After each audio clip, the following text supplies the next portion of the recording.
একটা শান্ত বিকেল। গ্রামের খালের ধারে দাঁড়িয়ে আছে ছোট্ট রাফি। তার হাতে একটা সাদা কাগজ, আর সে নিজের মনে হাসছে।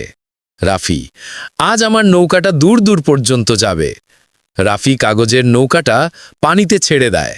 নরম বাতাসে নৌকাটা দুলতে দুলতে সামনে এগিয়ে যায়। হঠাৎ বাতাস জোরে বইতে শুরু করলে নৌকাটা খালের মাঝখানে চলে যায়। রাফি দৌড়ে পানির ধারে এসে থেমে যায়। রাফি, আহারে, আমার নৌকা কি হারায় গেল? ঠিক তখনই পাশের রাস্তা দিয়ে হাঁটতে থাকা একজন দাদু রাফির নৌকাটা হাতে নিয়ে এগিয়ে আসে। তার চোখে শান্ত হাসি। বাকি গল্প শোনার আগে সবাই চ্যানেলটি সাবস্ক্রাইব করুন। দাদু, যে নৌকা মন দিয়ে বানানো হয় সে কখনো হারায় না বাবু। রাফির মুখে আবার হাসি ফুটে ওঠে। দাদু নৌকাটা তার হাতে দিয়ে মাথায় হাত রাখেন। রাফি,